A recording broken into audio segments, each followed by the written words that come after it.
কেন্দ্রীয় কর্মসূচি আমরা এই সরকারের আমলে, অন্তর্বর্তীকালীন সরকারের আমলে আমরা কেন্দ্রীয় কর্মসূচি দিতে চাই নাই, কিন্তু আমরা অবাক দৃষ্টিতে তাকিয়ে দেখছি যেখানে হাসিনা সরকার পালিয়ে গেছে, ফ্যাসিস্ট বিদায় হয়েছে, সেইখানে বিচারপতিরা চলে গেছে। এখন পর্যন্ত ফ্যাসিস্টরা চলে যাওয়ার পরেও বাংলাদেশের শান্তিকামী মানুষের সংগঠন জামায়াত ইসলামের নেতা এটিএম আজহারুল ইসলাম এখনো কারাগারে থাকবে, এটা দেশের মানুষ মেনে নিতে পারে না। একদিকে দেশে সংস্কার চলছে, আরেকদিকে শান্তিকামী মানুষের নেতাকে জেলখানায় বন্দিয়ে রাখা, এটা কোন ধরনের তামাশা আমরা বুঝতে পারছি না। আমরা পরিষ্কার বলতে চাই, অন্তর্বর্তীকালীন সরকারকে আমরা বলতে চাই, এ ধরনের দ্বিমুখী নীতি দিয়ে আপনারা দেশ পরিচালনা করতে পারবেন না। আপনারা যদি শান্তি চান, আপনারা যদি দেশ গড়তে চান, জামায়াত ইসলামীকে বাদ দিয়ে দেশ গড়া সম্ভব না। জামায়াত ইসলামীকে বাদ দিয়ে দেশের শান্তিকামী মানুষের নেতৃত্ব দেওয়া সম্ভব না। সেই কারণে আমি বলতে চাই, বাংলাদেশ জামায়াত ইসলামীর নন্দিত নেতা এটিএম আজহারুল ইসলাম সাহেবকে আসন্ন রমজানের পূর্বেই মুক্তি দিয়ে আপনারা দেশের মানুষের আশা আকাঙ্ক্ষার প্রতিফলন ঘটাবেন, এটা বাংলাদেশের মানুষ চায়। এর ব্যতিক্রম হলে যদি তাকে মুক্তি দিতে সরকার গড়িমসি করে, তাহলে দেশে এমন আন্দোলন গড়ে উঠবে যে আন্দোলন থামানো সরকারের পক্ষে সম্ভব হবে না। সম্মানিত সাথী ও বন্ধুগণ, আমরা পরিষ্কার বলতে চাই, এই ফ্যাসিস্ট সরকার যে চলে গেছে বিদায় নিয়ে, ফ্যাসিস্টরা 2011 সালের 19 সেপ্টেম্বর তারিখে তাকে গ্রেফতার করে কেন্দ্রীয় অফিস থেকে বাড়ি যাওয়ার পথে রাস্তা থেকে গ্রেফতার করে, গ্রেফতারের পরে তাকে এমন নির্যাতন করা হয়, রিমান্ডে নেওয়া হয় এবং এমন ভাবে তাকে দণ্ডাবলী পড়িয়ে আদালতে তোলা হয়, যেটা সারা বিশ্বের মানুষ অবলম্বন করেছে, যেটা হিসেবে সরকার নিজেই মানবতা বিরোধী কাজ করেছে। এই মানবতা বিরোধী অপরাধ করে তারা তাকে এমন ভাবে অত্যাচার করেছে, শেষ পর্যন্ত তার চিকিৎসা সেবাও তিনি পান নাই।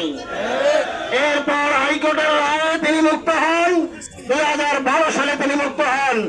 এর কয়েকদিন পরে আবার ফ্যাসিস্টরা তাকে গ্রেফতার করে নিয়ে যায় এবং নতুন করে তথাকথিত মানবতা বিরোধী অপরাধের মামলা দিয়ে, মিথ্যা মামলা, মিথ্যা সাক্ষী দিয়ে তাকে আদালতে হাজির করে তাকে বিচারের মুখোমুখি করে, ঠিক কিনা?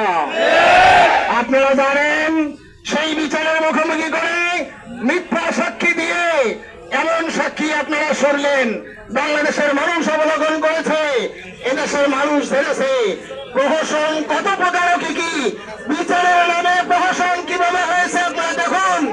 একজন সাক্ষী বলেছে 3 কিলোমিটার দূর থেকে নাকি উনি দেখেছেন ইনি অপরাধ করেছেন, বিচার কাকে বলে দেখেন।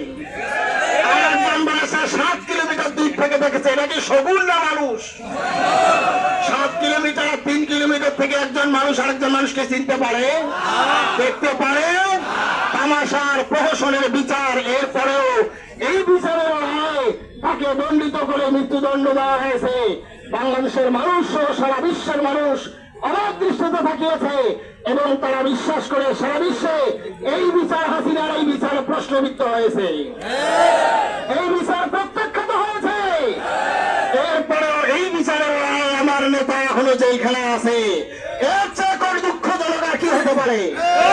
সেজন্য আমরা বলতে চাই, এই প্রত্যাখ্যাত এবং প্রশ্নবিদ্ধ বিচারের রায় অবিলম্বে ওই রায় প্রত্যাহার করে নিয়ে আমরা চাই অবিলম্বে রমজানের পূর্বে আমার নেতাকে মুক্ত করে দেওয়া হোক, আমার নেতাকে মুক্ত করে দেওয়া হোক। জামাতের নিবন্ধন নিয়ে টালবাহানা করা হচ্ছে, জামাতের নির্বাচনী জামাতের প্রতীক নিয়ে টালবাহানা করা হচ্ছে। আমরা পরিষ্কার বলতে চাই, জামাতের নিবন্ধন, জামাতের প্রতীক এবং এটিএম আজহারুল ইসলামের মুক্তি, এই 3টি অবিলম্বে ফয়সালা করা হোক, নতুবা নামবে না। আমরা পরিষ্কার বলতে চাই, আমাদের নেতা এটিএম আজহারুল ইসলাম দীর্ঘদিন পর্যন্ত জেলে আটক আছেন, কষ্ট করে চলছেন। আমরা দীর্ঘ পথ পাড়ি দিয়ে পর্যন্ত এসেছি। আপনারা দেখেছেন বাংলাদেশ জামাত ইসলামের 5 নেতাকে ফাঁসি দেওয়া হয়েছে, আরো কয়েকজন নেতাকে জেলখানায় হত্যা করা হয়েছে। এরপরে এতগুলো পথ পাড়ি দিয়ে এসেও, এতগুলো পরীক্ষা দিয়ে এসেও জামাত কিন্তু থামে নাই। জামাত ইসলামী মাঠে ছিল, মাঠে আছে, মাঠে থাকবে ইনশাআল্লাহ। যে কোনো পরিস্থিতির মোকাবেলায় জামাতকে দমানো যাবে না।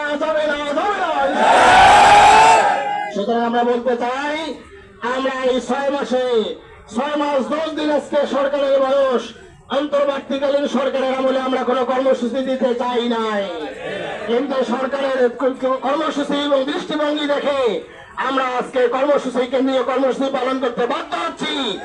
আমরা এটাই যেন আমাদের এই বিষয়ে কর্মসূচি পালন শেষ কর্মসূচি হয়, এরপরে যেন আমাদেরকে মাঠে নামানো না হয়, রাস্তায় নামানো না হয়। আমরা সরকারকে হুঁশিয়ার করে দিচ্ছি, আজকের এই কর্মসূচির পরে এই বিষয়গুলো নিয়ে আর যেন আমাদেরকে মাঠে নামতে না হয়। আমরা আবার দৃষ্টিতে রাখিয়ে আছি, আমরা যারা মামলায় ফ্যাসিস্ট সরকারের মামলায় ছিলাম, এখনো আমাদেরকে কোর্টের বারান্দায় ঘুরতে হয়। তার কারণ কি? আমাদেরকে বারান্দায় ঘোরাবেন আর দেশের উন্নয়নের স্বপ্ন দেখবেন, এটা হয় নাকি? এটা কখনো হতে পারে না। অবিলম্বে ফ্যাসিস্ট সরকারের সমস্ত মামলা প্রত্যাহার করা হোক। আমাদের ফ্যাসিস্ট সরকারের সময়কার আমাদের সমস্ত মামলা, যে মামলাগুলোতে আমাদেরকে এখনো জড়িয়ে রাখা হয়েছে, সব মামলা প্রত্যাহার করে আমাদেরকে মুক্ত মঞ্চে কাজ করতে দেওয়া হোক। এদেশের উন্নয়নে জামাত ভূমিকা রাখতে চায়, ভূমিকা রাখার ক্ষেত্রে তাদেরকে ছেড়ে দেওয়া হোক। সম্মানিত ভাইরা, আমি বলতে চাই, আজকের এই কর্মসূচি, ওই গ্রামের ময়দান দেখুন, কতগুলো মানুষ এই কর্মসূচি পালনের জন্য আসছে। আমার বিশ্বাস সারা দেশের মানুষ আজকে বসে রয়েছে মুক্ত মঞ্চ কথা বলার জন্য, নারায়ণ তাকবীর ঘড়ি দিয়ে আল্লাহর কাছে বিচারের ফয়সালা এবং দুনিয়ার মানুষের কাছে, এই সরকারের কাছে আমরা নিষ্পত্তি চেয়ে আমরা আজকের কর্মসূচি পালন করছি। সুতরাং আমি পরিষ্কার বলতে চাই সরকারকে, আর বিলম্ব করবেন না, আর ভুল করবেন না, ফ্যাসিস্টদেরকে সুযোগ দেবেন না, ওদের তামাশা দেখার সুযোগ দেবেন না। নিঃশর্ত মুক্তি দিয়ে এটিএম আজহার ভাইকে ছেড়ে দিন আর আমাদের নিবন্ধনের ফয়সালা করে দিন।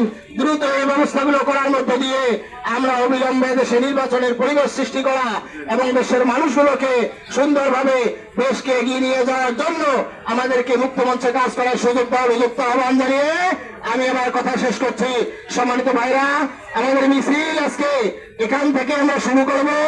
এখান থেকে গিয়ে শাপলা হয়ে, দাদামোড় হয়ে আমরা মজিদা কলেজ মাঠের কাছে গিয়ে আমরা সময় সংক্ষিপ্ত সমাবেশ করে মিছিল শেষ করবো ইনশাআল্লাহ। সবাই দ্রুতভাবে